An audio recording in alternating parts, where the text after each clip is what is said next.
Hello, Assalamu alaikum and welcome back to my new YouTube video. Today I'm going to discuss about calcium regulation. आज की video में हम simple एक बहुत ही interesting topic को discuss करने वाले हैं क्योंकि कैल्शियम हमारी बॉडी के लिए बहुत ही इम्पॉर्टेंट होता है. आज हम डिस्कस करेंगे कि कैल्शियम बेसिकली इम्पोर्टेंट क्यों है हमारी बॉडी में और कैल्शियम की बॉडी के अंदर रेगुलेशन कैसे की जाती है. तो ये सब कुछ आज हम इस वीडियो में डिस्कस करेंगे. सबसे पहले कैल्शियम बेसिकली क्यों इम्पोर्टेंट है. तो कैल्शियम हमारे मसल्स की कंट्रक्शन के लिए और नर्व की कंडक्शन के लिए बहुत ही इम्पोर्टेंट है.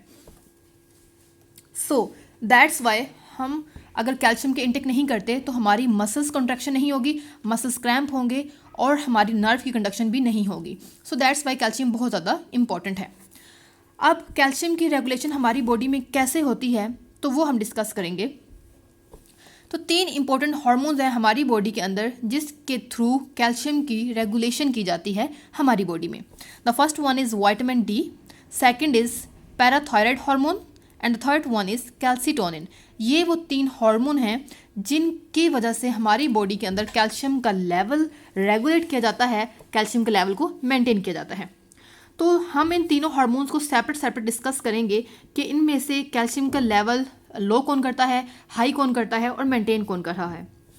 सबसे पहले हम देखेंगे पैराथायराइड हार्मोन को, यानी कि पीटीएच जिसको भी हम सिंपली कहते हैं. पैराथायराइड हार्मोन कब रिलीज़ होगा? जब हमारे ब्लड प्लाज्मा लेवल के अंदर कैल्शियम का अमाउंट कम हो जाता है. जब हमारे कैल्शियम का अमाउंट जो है, कैल्शियम का नंबर, कैल्शियम का लेवल कम होता है हमारे ब्लड प्लाज्मा के अंदर, तो उसके रिजल्ट में पैराथायराइड हार्मोन रिलीज़ किया जाता है. कहाँ से? वो भी पैराथायराइड ग्लैंड से.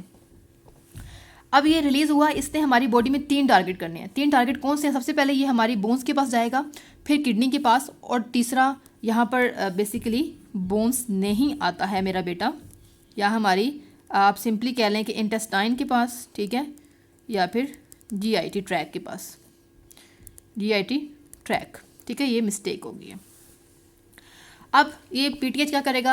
अपने टारगेट साइट पर जाएगा और उससे कहेगा कि कैल्शियम ज़्यादा से ज़्यादा रीअब्जॉर्ब करो. कैसे? हड्डियों के पास जाएगा, उससे कहेगा कि हड्डियाँ तोड़ें, ठीक है, जो बोन फॉर्मिंग सेल्स हैं वो टूटें और उसमें से जो कैल्शियम स्टोर की हुई थी वो रिलीज़ करें. किडनी के पास जाएगा और कहेगा कि जो यूरिन के अंदर कैल्शियम रिलीज़ हो रही थी, बॉडी से एक्सक्रीट आउट हो रही थी, उसको एब्जॉर्ब किया जाए वापस से. और इंटेस्टाइन के पास भी जाएगा, यानी कि जीआईटी के अंदर, और वहाँ पे जो फूड के साथ हमारी जो वेस्ट के साथ जो कैल्शियम रिलीज़ हो रही होती है एक्सेस, तो वो भी उसको रीअब्जॉर्ब करवाएगा. इसको फर्दर हम एक्सप्लेन करते हैं. सबसे पहले किडनी के अंदर, किडनी में पैराथायराइड हार्मोन आया, ठीक है, इसने क्या किया?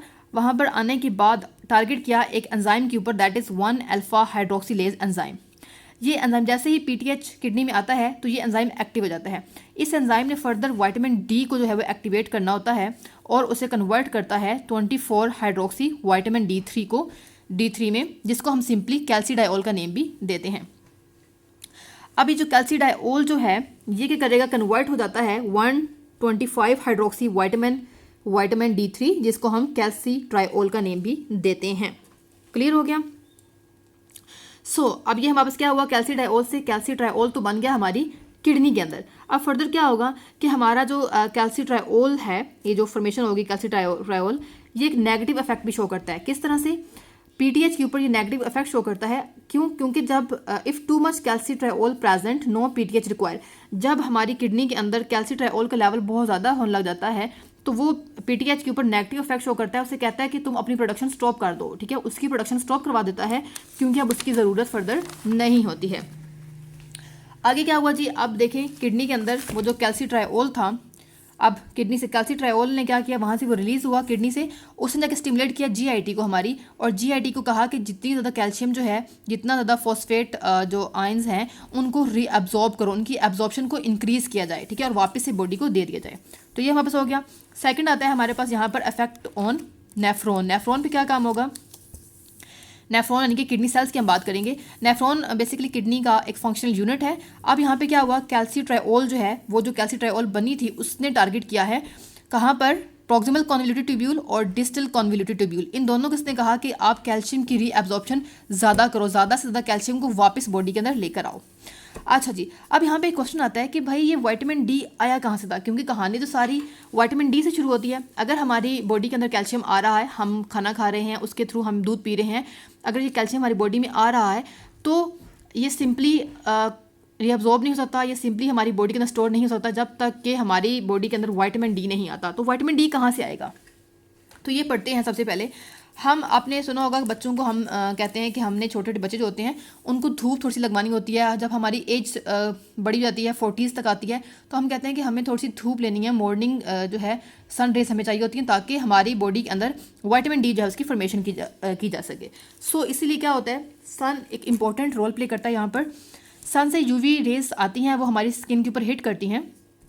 जब हमारी स्किन पे हिट करेंगी वो, तो एक केमिकल प्रेजेंट होता है हमारी स्किन के ऊपर, ठीक है। जैसे ही यहाँ पे सूरज जो है मेरे हाथ पे उसकी रोशनी आई, उसकी जो रेज आएंगी यूवी रेज, तो वो यहाँ पे स्किन के अंदर एक केमिकल प्रेजेंट होता है। वो केमिकल जो है बेसिकली क्या होता है, 7 डिहाइड्रोक्सी कोलेस्टेरोल होता है। अब ये क्या होगा, जैसे ही सनरेज आई उसने इस केमिकल को कन्वर्ट कर दिया विटामिन D3 के अंदर, यानी कि active form of vitamin D3 जिसको बोलते हैं कोलीकैल्सिफेरॉल। क्लियर हो गया। अब ये विटामिन D3 जो है ये ट्रैवल होगा, लीवर तक जाएगा, कुछ कैरियर प्रोटीन इसको ट्रैवल करके ले जाएंगी। लीवर के अंदर क्या होगा, एक एंजाइम है जिसने क्या करना है कि इस विटामिन D3 को कन्वर्ट कर देना है कोलीकैल्सिफेरॉल के अंदर। पहले था कोलीकैल्सिफेरॉल था, उसने क्या किया, लीवर के अंदर एक एंजाइम है, उसने इस कोलीकैल्सिफेरॉल को कैल्सीडायोल के अंदर कन्वर्ट कर दिया। कैल्सीडायोल का सेकंड नेम है 25 हाइड्रोक्सी विटामिन D3। हो गया क्लियर। अब ये जो हमारे पास कैल्सीडायोल बना है ये जाएगा हमारी किडनी के अंदर, और किडनी के अंदर एक एंजाइम है जिसका नाम है 1-अल्फा हाइड्रोक्सीलेज। वो क्या करेगा, इसको कन्वर्ट कर देगा, ठीक है, इसको फर्दर जो है इसकी कन्वर्जन कर देगा, और हमारे पास जो कैल्सीडायोल था वो बन जाएगा कैल्सीट्रायोल। पहले डाई था और अब ट्रायोल बन जाएगा। क्लियर हो गया यहाँ पर कि सबसे पहले हमारा सन से स्किन पे, स्किन से फिर हमारा लीवर, और लीवर से हमारी किडनी, और अब हमारे पास क्या बन जाता है, कैल्सीट्रायोल बन जाता है। सो नेक्स्ट पे क्या होता है हमारे पास, अब देखिए, अब मेन यहाँ पे गोल या मेन पॉइंट क्या है कि विटामिन डी का काम क्या होता है, हमारी बॉडी में कैल्शियम लेवल को इंक्रीज करवाना। पैराथायराइड हार्मोन का भी ये काम है कि कैल्शियम को इंक्रीज करवाना, लेकिन जो कैल्सीटोनिन हार्मोन है इसका काम होता है कि हमारी बॉडी में जब कैल्शियम बहुत ज़्यादा हो जाता है तो उसके लेवल को कम करना, कैल्शियम प्लाज्मा लेवल को डिक्रीज करना। किसका काम है, कैल्सीटोनिन का। अच्छा जी, अब हम बात करेंगे थर्ड फंक्शन पैराथायराइड हार्मोन का ही, वो है हमारी बोन्स के अंदर। बोन्स हमारी क्या होती है कि मेन रिजर्वायर होती है कैल्शियम और मिनरल की, यानी कि स्टोरेज हाउस होता है बेसिकली कैल्शियम का। अब बोन हमारी 2 टाइप के सेल से बनती है, एक होते हैं ऑस्टियोब्लास्ट और दूसरा है हमारे पास ऑस्टियोक्लास्ट। ऑस्टियोब्लास्ट का काम होता है कि इसने हमारी बोन्स को बिल्डअप करना है, बनाना है। कुछ इस तरह से आपको नजर आएंगे अगर डायग्राम देखें। ऑस्टियोक्लास्ट जो होते हैं ये हमारे ब्रेक डाउन बोन, ये हमारी हड्डियों को तोड़ते हैं, बेसिकली बोन रिलीजिंग सेल्स होते हैं। लेकिन इनका एक मसला है। अब आप यहाँ पे क्वेश्चन आता है कि अगर ऐसा है कि एक सिर्फ बोन बनाते हैं, एक बोन को तोड़ते हैं, तो ये हर बनाएगा और वो हर तोड़ता रहेगा? नहीं, ये नहीं तोड़ सकता जब तक, क्योंकि ये इनएक्टिव फॉर्म के अंदर होता है हमेशा। जब अपनी एक्टिव फॉर्म के अंदर आता है तब ही ये बोन्स को डिसॉल्व करता है, और इसकी इनएक्टिव फॉर्म जो होती है वो क्या होती है, प्री ऑस्टियोक्लास्ट होती है। अब इसलिए क्योंकि ये एक्टिव फॉर्म नहीं है, इसको हम प्री ऑस्टियोक्लास्ट बोलेंगे। जब इसकी ज़रूरत पड़ती है तो ये प्री जो है वो प्री फॉर्म जो है वो सिर्फ ऑस्टियोक्लास्ट में कन्वर्ट होती है और वो बोन को रीएब्जॉर्ब करवाती हैं। पैराथायराइड हार्मोन क्या करेगा कि वो जाके ऑस्टियोब्लास्ट इन सेल्स के ऊपर जो एक रिसेप्टर है उसके ऊपर बाइंड करेगा और रिजल्ट में 2 काम करेगा। एक तो जो है वो रैंक लिगेंड का जो एक्सप्रेशन है उसको एक्सप्रेस करवाएगा।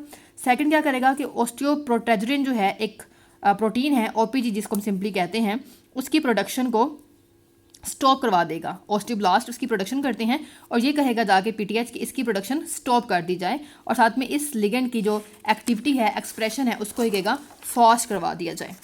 अब हमने ऐसा क्यों कहा कि ये OPG की प्रोडक्शन को स्टॉप करवाएगा? क्योंकि रैंक, अब देखिए, stops rank L attachment and binding to rank of osteoclast. क्योंकि ये जो OPG है, हमने कहा कि एक तो पैराथायराइड हार्मोन ने जाके रैंक L की एक्सप्रेशन को एक्सप्रेस करवाना है और दूसरा इसको जो है वो स्टॉप करवाना है।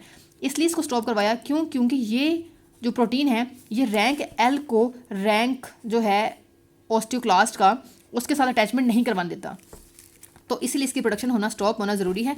ये देखें, ये रैंक था और ये रैंक L है, तो PTH ने कहा कि इसके एक्सप्रेशन को उसने फास्ट करवाया, एक्सप्रेस करवाया, ताकि ये इसके साथ लग जाए और क्या हुआ, इसकी जो प्री क्लास्ट फॉर्म थी वो क्लास्ट फॉर्म के अंदर कन्वर्ट हो जाए। तो ये OPG जो है इनको उसने कैंसिल करवा दिया, इनको उनकी प्रोडक्शन स्टॉप करवा दिया, तो ये यहाँ पे अटैचमेंट होगी। जैसे यहाँ पे अटैचमेंट होती है, अच्छा यहाँ पे एक और फैक्टर है, that is MCSF factor.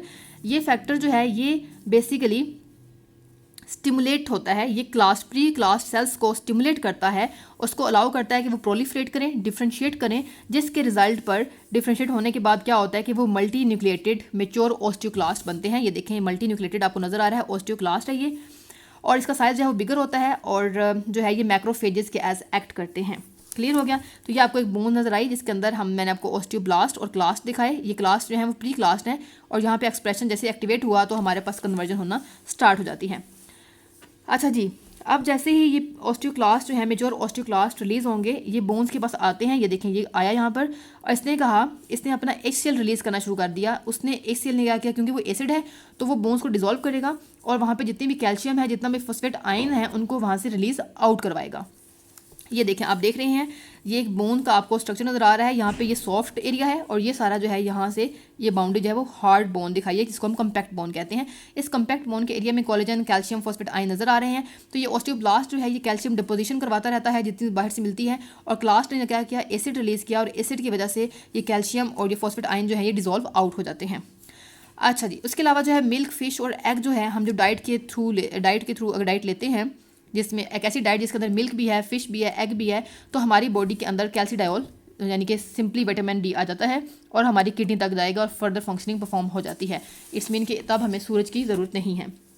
So that was all.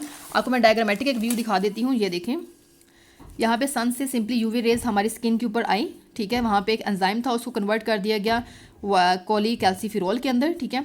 फिर वो वहाँ से ट्रैवल किया, लीवर में गया और वहाँ पे कैल्सीडायोल बन गया। फिर लीवर से उसको ट्रैवल कराया गया किडनी के अंदर, तो वो कैल्सीडायोल जो है एंजाइम की हेल्प से कैल्सीट्रायोल बन जाता है। अब मेन फंक्शन किसका है, इस कैल्सीट्रायोल का ही है। ये जाएगा हमारे नेफ्रॉन के पास और डिस्टल और प्रॉक्सिमल कन्वोल्यूटिव ट्यूब्यूल को कहेगा कैल्शियम जल्दी से ज़्यादा बाहर निकालो, यानी कि बॉडी के अंदर वापस ली जाए, रीअब्जॉर्ब की जाए। उसके अलावा यही कैल्सीट्रायोल जो है ये हमारी स्मॉल इंटेस्टाइन के पास जाएगा, उसे कहेगा GIT के पास, उसे कहेगा कैल्शियम ज़्यादा से ज़्यादा रीअब्जॉर्ब की जाए। यही कैल्सीट्रायोल का एक और फंक्शन है। नेगेटिव फीडबैक मैंने दिखाया आपको, पीछे बताया था कि PTH को कहेगा कि अब तुम्हारी प्रोडक्शन की ज़रूरत नहीं है। क्यों? क्योंकि कैल्सीट्रायोल बहुत बन चुका है, तुम्हारी हमें ज़रूरत नहीं है। उसके अलावा देखिए जी, हमने यहाँ पे दिखाया है कि ये PTH जो है ये हमारी बोन्स के पास जा रहा है और इसे कह रहा है कि ये ब्लास्ट सेल्स हैं, ये क्लास सेल्स हैं, और यहाँ पे रैंक L एक्सप्रेशन जो है वो ज़्यादा करवा रहा है। OPG की प्रोडक्शन जो है वो स्टॉप करवा रहा है, उसे कह रहा है कि प्रोडक्शन नहीं होनी तुम्हारी, ताकि क्या हो, वो मेच्योर हों प्री क्लास्ट, और मेच्योर होने के बाद क्या करें कि एसिड रिलीज़ करें और कैल्शियम वहाँ से रीअब्जॉर्प्शन की जाए। तो ये हमारे पास, और ये सारा काम कब हुआ है हमारी पास, जब हमारी प्लाज्मा यानी कि कैल्शियम प्लाज्मा लेवल जो है वो लो है, तब ही ये PTH रिलीज़ होता है। और ये रिलीज़ कहाँ से हुआ, ये पैराथायराइड ग्लैंड से रिलीज़ किया गया है। सो ये हमारे पास था कि जब हमारे पास कैल्शियम लेवल बहुत कम है, और बता चुकी हूँ मैं आपको कि जब हमारा ब्लड का प्लाज्मा लेवल यानी कि कैल्शियम लेवल इंक्रीज़ होता है तो कैल्सिटोनिन हार्मोन जनरली रिलीज़ होता है, और वो क्या करता है कि जितनी कैल्शियम मिलती है उसको, जब हमारी ब्लड के अंदर कैल्शियम लेवल बहुत ज़्यादा है तो वो क्या करेगा, ज़्यादा से ज़्यादा कैल्शियम को जाके बोन्स के अंदर डिपॉजिट करवाएगा, ठीक है। और जितनी कैल्शियम एक्स्ट्रा होगी उसको स्मॉल इंटेस्टाइन के थ्रू हमारी बॉडी के आउट एलिमिनेट करवाएगा, और फिर भी अगर कुछ कैल्शियम रहती होगी तो उसको जाके नेफ्रॉन के थ्रू यानी कि यूरिन के थ्रू जो है यूरिनेट करवा देगा। So that was all about today's lecture. If you like my video, do like and share my channel. Thank you.